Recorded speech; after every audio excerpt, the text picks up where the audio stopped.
Bonjour à tous. Merci beaucoup Nathalie et Alexandre pour cette aimable invitation, pour cette excellente organisation, pour ce programme qui est vraiment fantastique parce que c'est très intéressant de voir chacun qui vient déposer son petit jalon, sa petite pierre dans l'édifice qu'est le traitement et la prise en charge de l'obésité. Donc merci beaucoup pour le tout. Mon rôle attribué aujourd'hui, c'est de vous parler de l'équivalent d'un DU de 2 ans en 20 minutes. Donc, je vais essayer de faire mon best. On verra si j'y arrive. Alors, le traitement chirurgical de l'obésité. Pour cette présentation, je n'ai pas de conflit d'intérêt. En commençant par le début, baros voulant dire poids en grec et iatrikos la médecine, c'est donc la médecine qui va gérer la prise de poids qui va permettre de perdre du poids. C'est une simple définition. Et la première opération bariatrique de l'histoire semble remonter au Xe siècle en Espagne, où un roi était tellement obèse qu'il n'arrivait plus à rien faire, ne plus monter à cheval, ne plus même lever son épée, et il en perdit son trône. Sa grand-mère l'emmena voir un médecin très réputé de l'époque, et celui-ci lui sutura les lèvres et l'empêcha donc de manger autre chose qu'une de la teriaca, je ne sais pas bien ce que c'est, mais en tout cas, c'est composé d'une mixture d'herbe et d'opium qui a quand même la caractéristique aussi d'être anorexigène. Ce roi perdit la moitié de son poids, retourna au pays, récupéra son trône et l'histoire fut bouclée. Donc, première chirurgie bariatrique de l'histoire. Et puis, au fur et à mesure de l'évolution de la médecine, on a un autre intervenant qui a inventé la première chirurgie métabolique. Cette intervention faisait une anastomose entre la partie très proximale de l'intestin et la partie très distale de l'intestin. On avait donc une malabsorption qui était somme toute fort notoire avec des complications majeures et ça n'a pas eu le succès escompté, ça n'a pas été vraiment adopté de manière mainstream. On est là dans les années 50. En dehors de ces deux anecdotes, pour introduire le sujet, la chirurgie bariatrique et la chirurgie métabolique correspondent à la caractéristique de sérendipité. Est-ce que vous savez ce que ça veut dire, la sérendipité? Oui? Non. Alors, la sérendipité, c'est le fait de découvrir de manière tout à fait fortuite un bienfait lors d'une expérience, et en l'occurrence ici, ce bienfait a un impact donc favorable sur la santé, mais on ne cherchait pas à démontrer cet avantage-là. C'est vraiment une découverte fortuite. Et la chirurgie métabolique est considérée comme une sérendipité. Au départ, ce grand personnage en chirurgie bariatrique qui est Mason est au décours de chirurgie plutôt oncologique de résection pour des cancers, a développé une technique de gastrectomie distale avec une anastomose en oméga, encore appelée loupe anastomose. C'est pas ça qui est intéressant, mais il s'est rendu compte qu'en traitant les patients de leur cancer, ceux-ci maigrissaient alors qu'ils n'étaient plus cancéreux, vu que le cancéreux maigrit spontanément. Et puis, petit à petit, dans l'évolution de la médecine, on a acquéri ce qu'on appelle le caractère métabolique à la chirurgie bariatrique, et qui est donc, par définition, une opération qui est menée sur un organe ou un système d'organes sains, dans le but d'obtenir un effet biologique bénéfique pour la santé. Et on s'est rendu compte, au gré des différentes études bariatriques pures, qu'on avait un tas d'effets métaboliques qui étaient vraiment hyper intéressants. Et le chef de file est bien évidemment la prise en charge du diabète de type 2 avec un énorme impact favorable en post-chirurgie, avec des rémissions très importantes aux alentours des 70, 80, voire même plus dans d'autres études. Et d'autres membres du syndrome métabolique sont aussi pris en charge au décours d'une chirurgie avec de très bons taux d'amélioration ou de rémission. Au cours de l'évolution des données, on s'est rendu compte donc de plus en plus qu'on pouvait faire la part des choses et que les études allaient mentionner maintenant l'effet bariatrique, purement la réduction de poids, et on faisait aussi la différence progressivement avec l'effet métabolique pur qui nous a intéressés de plus en plus au décours de l'histoire de la prise en charge de l'obésité qui, si on est là aujourd'hui, répond bien au fait qu'on n'a toujours pas vraiment compris d'où vient l'obésité. Quel est le primum movens ou quels sont les primum movens? Le professeur Thyssen en a encore évoqué l'existence là dans sa présentation. Chacun regarde un petit peu dans son propre scope, à l'image de ce pauvre éléphant qui est disséqué par tout le monde. Mais en fait, l'obésité, il faut quand même retenir une chose, c'est que c'est un tout. Ce n'est pas juste avoir du poids en trop, ce n'est pas juste être diabétique ou être hypertendu ou être incapable socialement. C'est un tout et on doit, c'est ça qui est bien aujourd'hui d'être là tous ensemble pour réfléchir à la situation, c'est agir tous ensemble pour la prise en charge globale de l'obésité. Alors, la chirurgie, qu'est-ce qu'elle permet? Elle permet clairement une amélioration du poids, ça c'est certain, avec 30 à 35% au minimum de réduction pondérale, mais aussi un contrôle très important des comorbidités comme le diabète. Et ici, si on compare dans cette étude fort connue un traitement médical intensif à des patients qui seront opérés d'un bypass gastrique, on se rend compte que pour obtenir des critères sévères quand même, hein, une hémoglobine glyquée en dessous de 7%, une pression artérielle systolique en dessous de 130 ou un LDL cholestérol rentré sous les 100, eh bien, c'est la chirurgie qui fait largement mieux. Je sais pas, il y a un pointeur ici ou pas? Ouais. C'est lequel le pointeur? C'est la petite barre rouge? Je vais pas tout éteindre. Ouais, voilà. À chaque fois, le bypass démontre des meilleures réductions. C'est 19,49% d'un point de vue du succès de la chirurgie. Donc, on a vraiment ici un moyen de lutter contre les comorbidités, très certainement contre le diabète et de manière très rapide. Une autre étude très connue, enfin même un petit peu plus loin, compare le traitement médical intensif à celui-ci, accompagné d'une chirurgie chez des patients qui sont randomisés. Donc on a une efficacité statistique qui est plus importante, chez qui on a un diabète qui est totalement incontrôlé, donc des gros diabétiques, sans mauvais jeu de mots, et une obésité modérée cette fois-ci. Ce ne sont pas des obèses très importants. Et on se rend compte après 5 ans de suivi que ces patients vont avoir un nettement meilleur contrôle en post-chirurgie, et ici par rapport au groupe non chirurgical, pour avoir encore plus sévère un contrôle sous les 6% d'hémoglobine glyquée. Pareil, pour être un petit peu plus permissif avec un contrôle en dessous de 7% d'hémoglobine glyquée. Donc vraiment un impact très très favorable. Et si on regarde d'une autre manière ces chiffres-là, après chirurgie, on se rend compte que les patients qui n'ont plus du tout d'insuline en post-chirurgie sont largement prépondérants dans le groupe chirurgical plutôt que le traitement métabolique. Et les patients qui n'ont plus du tout de recours à l'insuline sont majoritaires après une chirurgie par rapport au groupe qui est purement médical. Et cette étude conclut même plus loin, c'est que pour on a une même rémission diabétique chez les patients qui ont une petite obésité caractérisée entre 27 et 34, donc on est vraiment dans les tout premiers stades de l'obésité, et c'est la même rémission diabétique que pour des patients qui sont clairement dans l'obésité. Et ces patients, petite réflexion, sont actuellement totalement exclus de ce genre de prise en charge, alors qu'on en a les preuves d'une efficacité chez eux.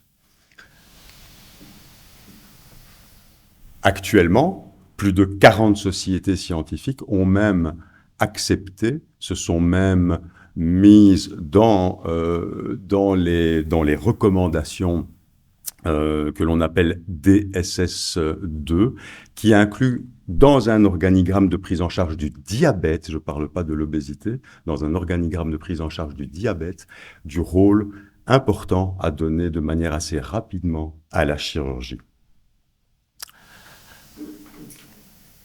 Alors, le fait de soigner ces patients par une chirurgie permet, comme je vous l'ai démontré, d'avoir une grosse action pondérale, une grosse action dans la rémission des comorbidités, mais on a aussi un impact socio-économique, ce dont on parle assez peu souvent.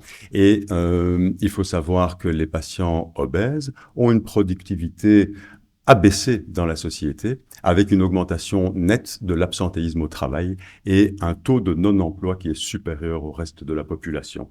Et au décours d'une chirurgie, eh bien, on va pouvoir voir des effets tout à fait bénéfiques. Si on regarde en post-opératoire, le taux de patients qui étaient sans incapacité ou sans handicap avant les interventions, eh bien, on l'a augmenté. Autrement dit, on a remis des patients au travail. Ceux qui étaient inactifs de longue haleine, eh bien, ils ont chuté. Ils sont plus souvent au travail après une chirurgie qu'avant la chirurgie. Et cette étude, elle est belge, hein, elle vient de la KUL. Et ça a même été un petit peu plus loin. Ça nous a démontré que, mais ça ne veut pas venir, qu'il y a un impact même financier pour la société complète, aux alentours d'une économie de plus de 9 000 euros par patient qui a été opéré. Donc en fait, quand on investit dans l'intervention d'un patient, quand l'INAMI rembourse une chirurgie, très rapidement, elle a récupéré en fait les sous qui ont été injectés dans cette prise en charge. Donc là, il y a quelque chose de tout à fait intéressant. Alors, plus loin dans l'histoire de la chirurgie, on a ce gaillard, Henri Buchwald, qui a permis de mieux codifier les moyens, les mécanismes qui sous-tendent une chirurgie bariatrique, et en même temps, ça a permis d'un petit peu mieux comprendre l'obésité.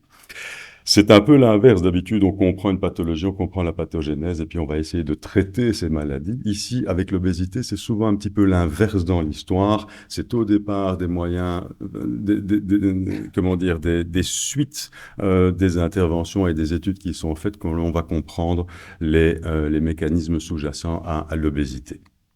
Alors, classiquement, on exprimait le mode de fonctionnement d'une chirurgie bariatrique par deux phénomènes. La restriction d'apport alimentaire, que ce soit tout à fait artificiellement, en plaçant un ballon dans l'estomac, en mettant un anneau gastrique, en stimulant aussi le nerf vague ou l'estomac de manière électrique. Donc là, on ne résèque rien du tout. Et on va aussi incriminer le mécanisme dit de malabsorption. On va digérer de manière un petit peu différente, un petit peu plus loin sur le tube digestif, ou alors la combinaison des deux mécanismes. Mais au décours de l'histoire, on se rend compte que c'est une approche qui est quand même fort simpliste et en 2024, on ne doit plus retenir ça. Les mécanismes sous-tendant la chirurgie bariatrique sont bien plus importants que ces deux phénomènes-là. Et si on réfléchit simplement en termes d'absorption de calories, eh bien, toutes les chirurgies, en fin de compte, sont restrictives, même celles qui étaient caractérisées de métaboliques, vu que il y a, par exemple, dans une chirurgie métabolique, moins d'intestins disponibles, et donc c'est comme si on avait de nouveau fait une restriction des aliments. La simple stimulation du nerf vague, là où on n'a rien coupé, on n'a rien dévié, va aussi aboutir à un amaigrissement, et donc ça correspond aussi à une définition de restrictive. J'ai parlé de ça. Passons à autre chose. Même les interventions avec une anse commune ultra courte comme le Scopinaro, qui est assez peu utilisé en Belgique, voire pas du tout, aboutissent rarement à une perte de poids excessive. Et même certains patients qui sont non obèses et qui bénéficient de chirurgie de résection massive liée à un traumatisme, liée à un cancer, avec un envahissement important, vont même maintenir leur poids, vont pas maigrir de manière excessive. Donc en fait, il y a d'autres mécanismes qui sous-tendent le mécanisme d'action, enfin qui sous-tendent l'amaigrissement après une chirurgie bariatrique. On incrimine actuellement les nerfs. il y a des réseaux neuraux qui vont s'occuper de l'homéostasie du poids et qui vont être modifiés après une chirurgie bariatrique. Et notamment, on incrimine de plus en plus le rôle du nerf vague qui va être stimulé, enfin qui va être modifié au décours d'une chirurgie bariatrique. Petit rappel, et c'est peut-être même pas un rappel parce qu'il n'y a pas beaucoup de gens qui savent, on retient pas ça de notre formation à l'UNIF, mais il n'y a que 20% du contingent du nerf vagal qui est efférents vers les viscères. Et ces efférences ont un rôle d'homéostasie de la glycémie et d'inhibition de la sécrétion d'enzymes et du péristaltisme. Par contre, 80% du contingent de ce nerf est afférent vers le cerveau et va ramener des informations vers le centre de la faim, de l'appétit et de la satiété. Et toutes les chirurgies, en fin de compte, influent sur ce nerf vagal. On en a parlé avec le professeur Thyssen, le GLP-1, le PYY, ce sont des hormones qui sont produites par l'intestin grêle et qui vont inhiber la faim, stimuler la satiété, et ça s'appelle le frein iléal. En chirurgie bariatrique, on parle de frein iléal. On empêche quelqu'un de manger plus que ce qu'il ne devrait, non pas parce qu'on l'a limité dans sa quantité, mais parce que métaboliquement, on est arrivé à une satiété plus rapide et une faim qui va être calmée. Donc ça, c'est le frein iléal. On a un effet incrétine aussi de ces deux hormones avec ces effets donc métaboliques sur l'amélioration de la glycémie, ce que je vous ai montré ici. De manière un petit peu plus officielle, on voit donc que le glucose en post-chirurgie a un pic qui est moins haut et qui a un plateau un petit peu plus prolongé, on a un meilleur maintien de la glycémie. On voit qu'après un repas, le GLP-1 a augmenté plus rapidement, de même manière en parallèle l'insuline. Bref, c'est pour vous illustrer mon propos précédent. Alors, d'autres hormones sont incriminées pour avoir un rôle en post-chirurgie bariatrique. C'est la leptine, notamment, qui est produite par les adipocytes et qui va stimuler la sécrétion de GLP-1. Et par ce GLP-1 sera inhibé. Il y a une homéostasie entre les deux. La leptine permet de maintenir le poids à un niveau donné pour chaque personne. Donc, chaque personne a, de manière prédestiné à un poids théorique et qui est notamment géré par la leptine. Et si la masse graisseuse d'un patient diminue fort, le rôle de la leptine et du GLP-1, ce sera de stimuler l'appétit et diminuer la dépense énergétique pour revenir au poids qui avait été perdu. D'autres hormones, la gréline qui stimule l'appétit, le GIP, l'oxyntomoduline, la cholécystokinine, ce sont toutes des pistes actuellement de réflexion et de recherche.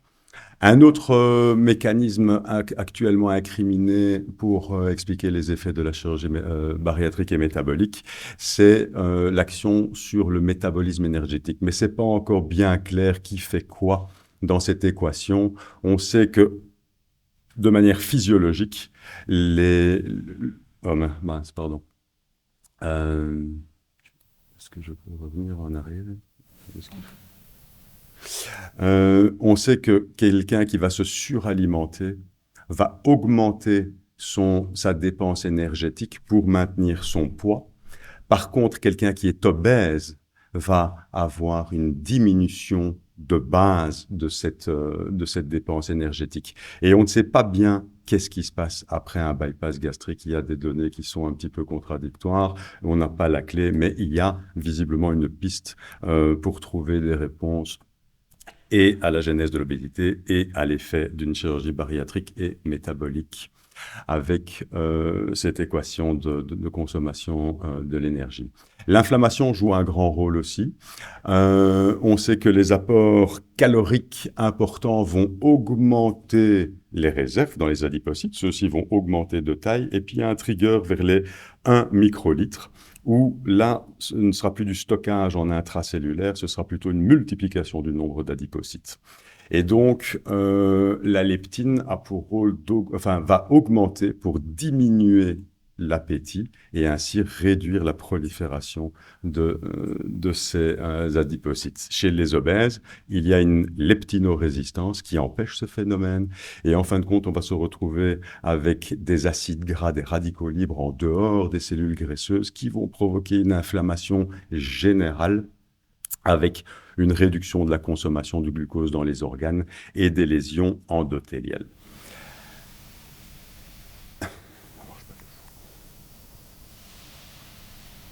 Encore d'autres mécanismes, peut-être qui sont nouveaux pour vous, c'est qu'après une chirurgie bariatrique, on va avoir une élévation du taux d'acide biliaire, et ça va être responsable de plein de nouveautés qu'on ne savait pas trop il y a encore pas longtemps.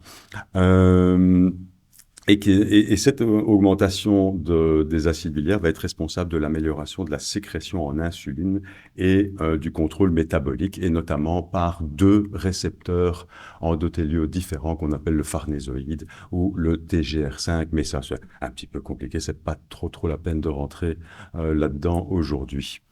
D'autres mécanismes, toujours à point de départ de l'endothélium et toujours à partir de l'augmentation des acides biliaires, ceux-ci vont permettre, via de nouveau ce récepteur TGR5, d'augmenter la dépense énergétique dans le tissu adipeux brun et les muscles. Donc après une chirurgie, on augmente la consommation des calories que l'on va ingérer, à l'inverse en moins. Une dernière chose, c'est le rôle du microbiote qui est de plus en plus incriminé actuellement, avec une augmentation des sels biliaires, toujours c'est de plus en plus à la mode, qui va tuer et promouvoir différentes lignées dans le microbiote. Et ainsi, si on fait une analyse du microbiote d'un patient obèse, on se rend compte d'une certaine composition.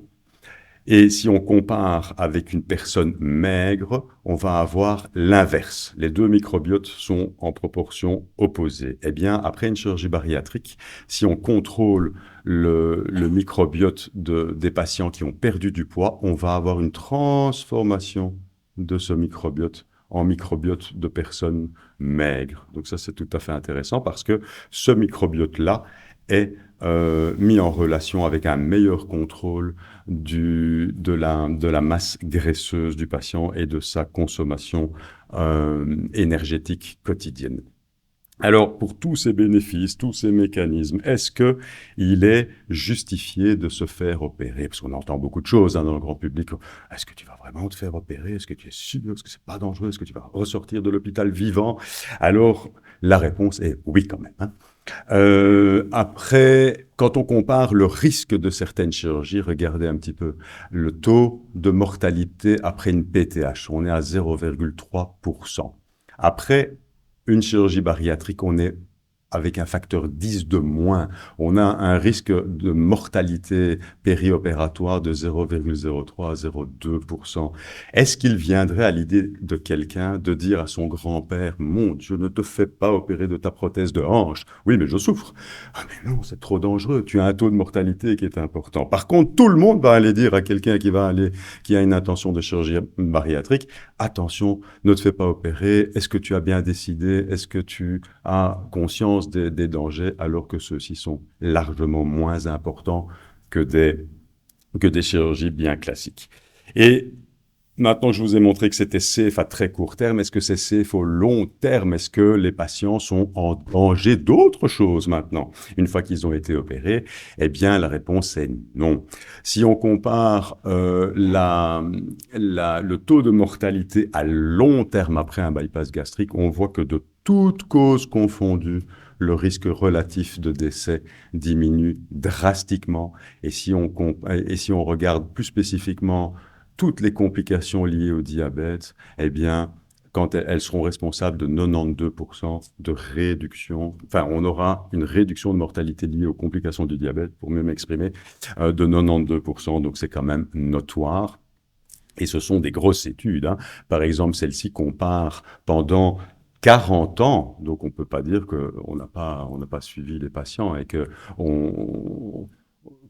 qu'on banalise les effets bénéfiques d'une chirurgie bariatrique. 40 ans plus tard, plus de 21 000 personnes opérées sont comparées à des non opérées et on voit quasiment les mêmes réductions de risque de mortalité comme sur la diapositive précédente. Donc c'est safe aussi au long terme. Ceci m'amène à parler avec vous des indications opératoires. Alors là, c'est fantastique parce qu'on se base dans le monde entier sur les recommandations du NHS, le système de santé anglais, qui ont été publiées en 1991. On est quand même plus de 30 ans plus tard, les indications n'avaient toujours pas changé. Et quelles étaient-elles? Il fallait avoir 18 ans, un BMI supérieur à 40 et ou alors un BMI un petit peu plus léger, un petit peu moins grave, entre 35 et 40, en présence de 2 comorbidités.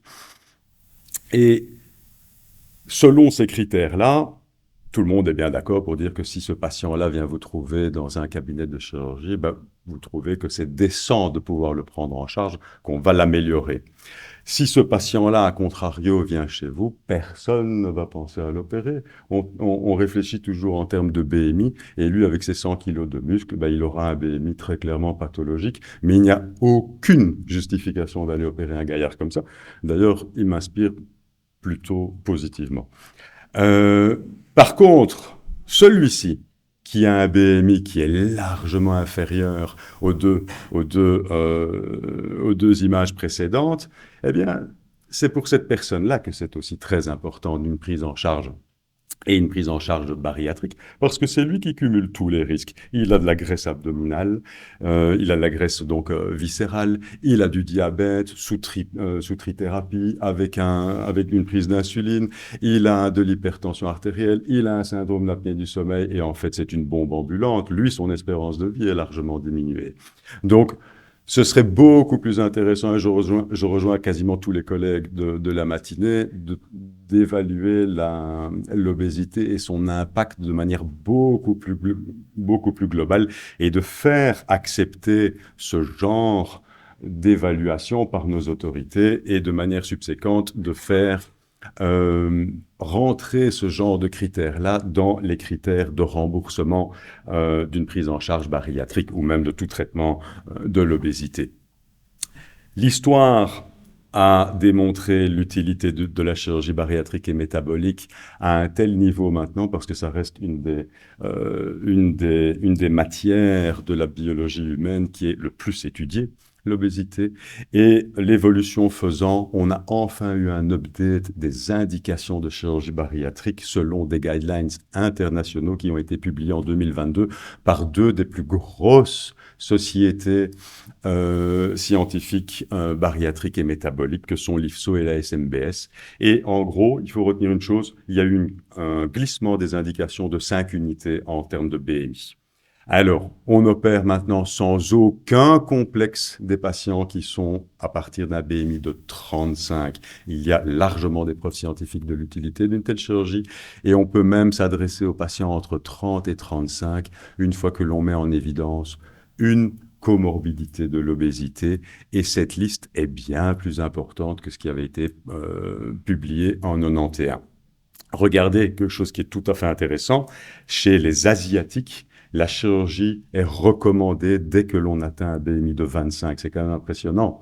Actuellement, il ne viendrait jamais à l'idée d'envoyer un patient de 25,1 chez un chirurgien bariatrique, et pourtant, c'est dans les recommandations internationales. Je sais que je vous choque. Les adolescents prennent une ligne maintenant dans les recommandations internationales, ce qui n'était pas du tout le cas jusqu'à 2022. Et donc, voilà les nouvelles recommandations internationales.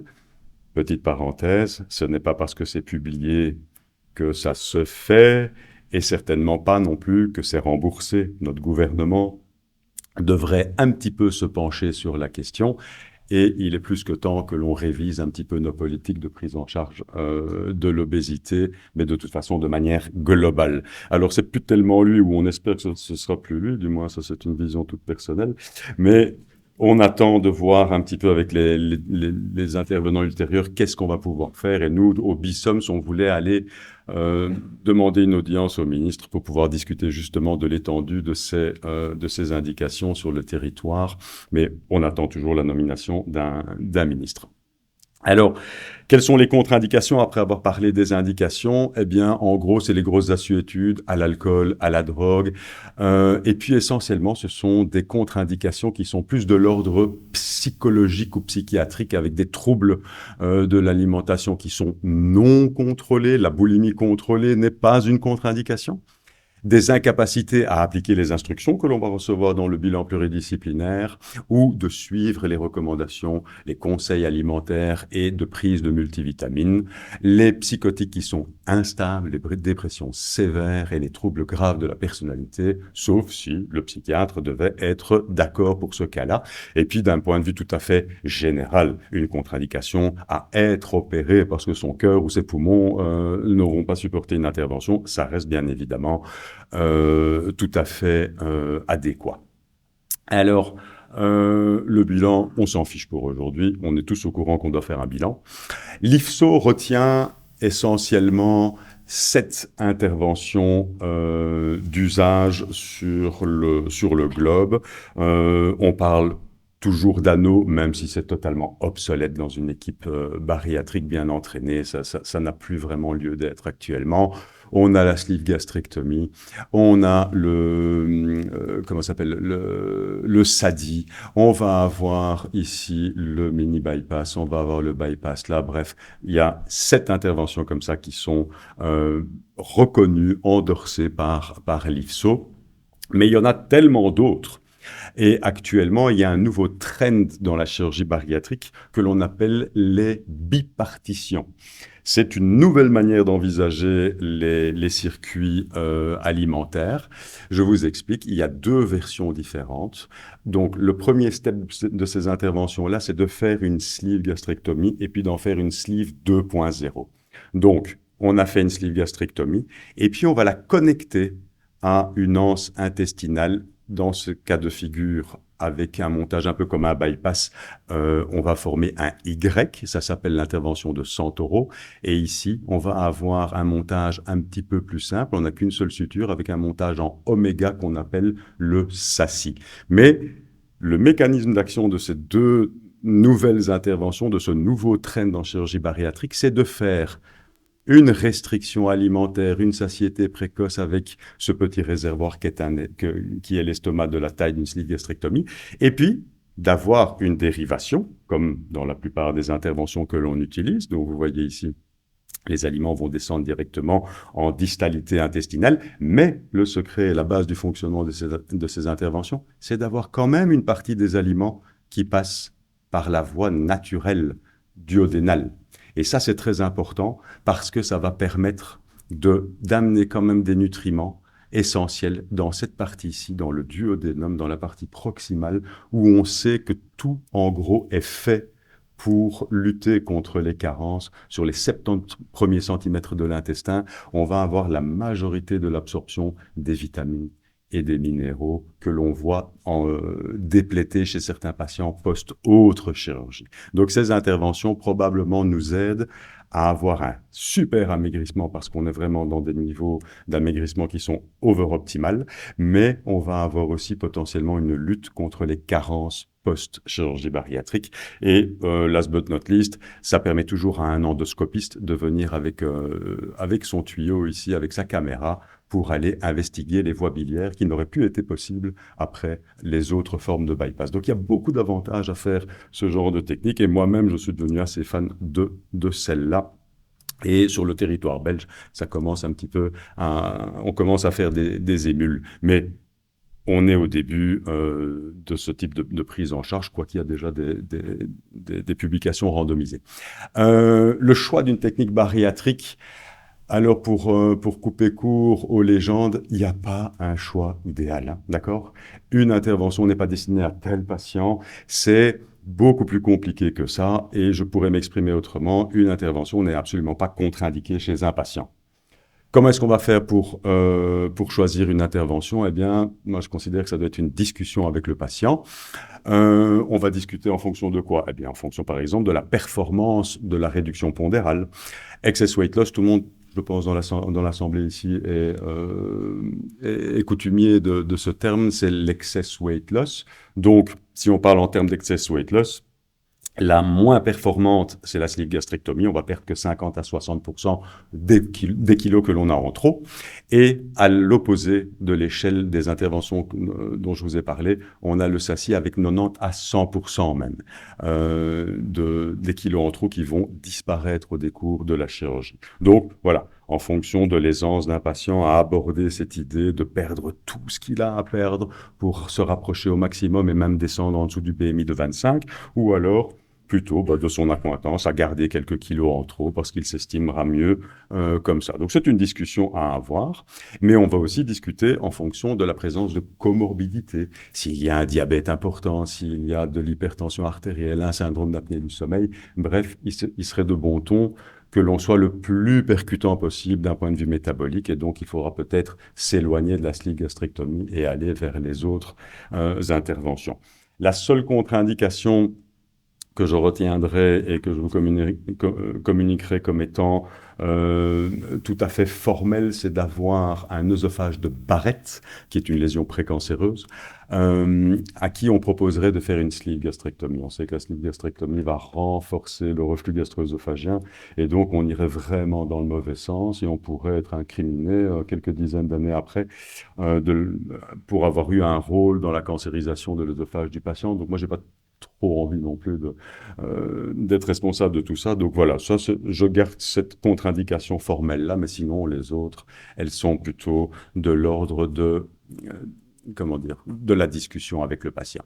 Alors, à quoi est-ce qu'on peut s'attendre comme complications après une chirurgie bariatrique?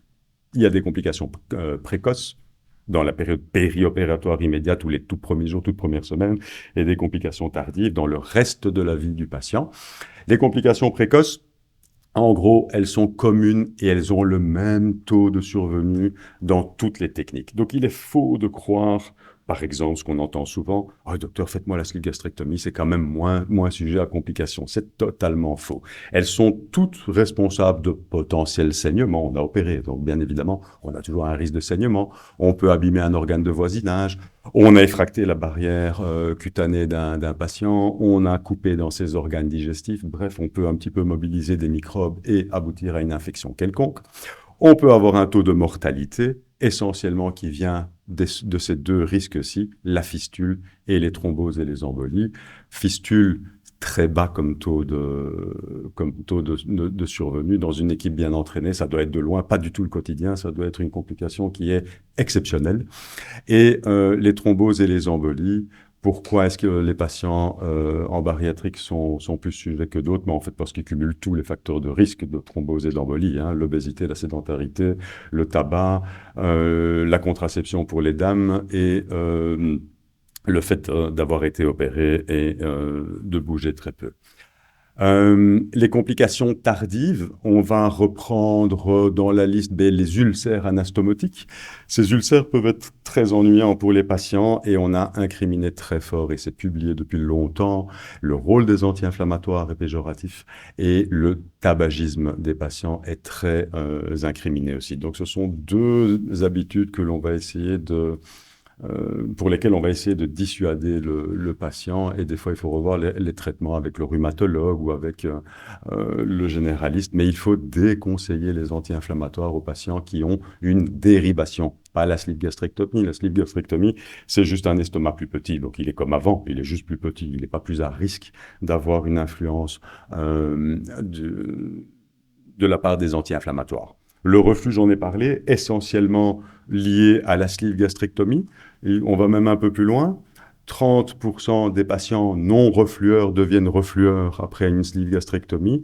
Et je n'ai pas parlé de ceux qui étaient déjà reflueurs avant leur opération, chez qui ça va être aggravé. Donc, quand il y a une histoire de reflux chez le patient, il vaut peut-être mieux l'orienter vers une autre intervention qui, elle, a la qualité et l'avantage d'améliorer le reflux. Et après un bypass gastrique, par exemple, on n'aura que 15% de patients qui peuvent avoir du reflux, ce qui est largement bénéfique. Donc, théoriquement, quelqu'un qui a du reflux, on va toujours lui proposer une version de bypass. Le dumping syndrome précoce, c'est ce bazar où on se sent pas du tout bien après avoir mangé essentiellement du sucre.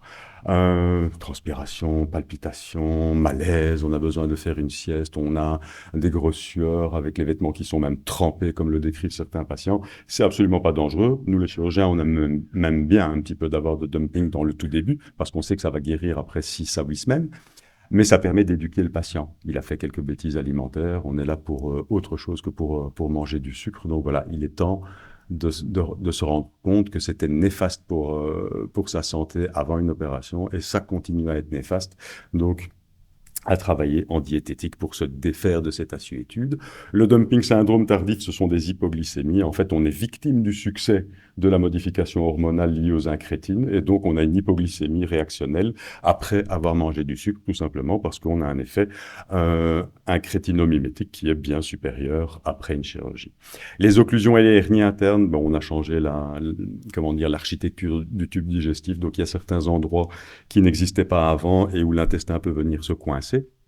Et enfin, dans les complications, on peut clairement mettre la reprise de poids. 15% des patients post-bypass peuvent reprendre du poids, voire quand même pas mal de poids au décours. Mais tenez-vous bien, 10 ans après une sleeve gastrectomie, 80% des gens ont repris leur poids initial, d'accord? Et ça a été notamment démontré par des équipes belges et notamment Erasme et Tournai. Les complications tardives, on peut aussi référencer les carences en minéraux. Les plus fréquentes, je vous les ai mis sur la diapo. Des carences en vitamines. La vitamine B1, c'est très important. Il faut quand même s'en méfier avec l'encéphalopathie de Wernicke. Mais ça apparaît. Ce cas-ci, c'est plutôt. J'aurais pas dû le mettre sur cette diapositive. C'est plutôt très précoce. Si jamais un patient ne se sentait pas bien et vomit beaucoup dans les tout premiers jours, c'est là qu'il est en danger de déplétion en vitamine et B1 et d'avoir de l'encéphalopathie de Wernicke. Juste un petit mot. Certainement pour les médecins généralistes, des fois qui se demandent pourquoi est-ce qu'on n'a pas enlevé la vésicule de leurs patients quand on les a opérés d'un bypass. Voici la réponse. On le faisait de manière systématique historiquement. Moi, quand j'étais assistant, effectivement, on enlevait les vésicules avec mes patrons quand on faisait un bypass gastrique parce que au décours d'une chirurgie bariatrique ou d'un gros amaigrissement, on va avoir des manifestations lithiasiques possibles. Mais on est maintenant en 2024 et il y a quand même de nombreuses études qui ont démontré, et même dans des méta-analyses, que c'était de l'histoire ancienne en fait. Et que seuls 10% des patients au décours d'une chirurgie bariatrique vont avoir recours à une cholécystectomie. Donc ça veut dire qu'on en opère 90 pour rien, sachant que chaque geste que l'on fait dans la vie d'un chirurgien ou de n'importe quel prescripteur va toujours être sujet à un taux de complication. Et donc, quand on s'adresse à la majorité des patients qui n'ont pas besoin d'un geste, on aura aussi des complications qui ne sont pas non plus dénuées de sens quand on sait qu'une plaie biliaire, c'est quand même un peu la croix et la bannière à vivre pour un patient. Ça va? Et ceci indépendamment du BMI de départ. C'est pas parce qu'on a perdu énormément de poids ou que l'on a du diabète ou de l'hypertension en préopératoire, qu'on sera plus sujet à avoir des lithiases biliaires par la suite. Quelques précautions en post-chirurgie, la contraception, on ne peut pas assurer qu'avec une des dérivations, eh bien, les hormones soient résorbées de la même manière qu'avant. Donc, il faut quand même conseiller aux patientes d'aller revoir leur gynécologue. Il y a d'autres alternatives si elle ne veut pas être patron d'une équipe de football.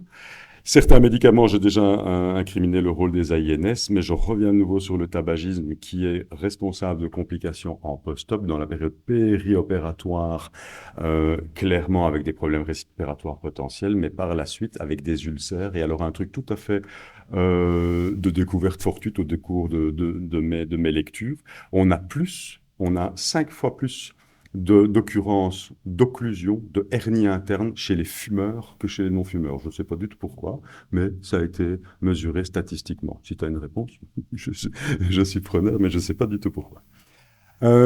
Juste un tout petit mot, vu que c'est quand même une nouveauté pour vous, le SACI, dans cette étude systématique, C'est pour vous illustrer ici la haute efficacité métabolique d'un SACI, 90% de taux de rémission du diabète à 1 an.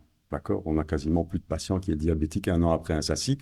Même chose avec les autres comorbidités, avec des pourcentages un petit peu moins performants, mais ça reste quand même largement performant.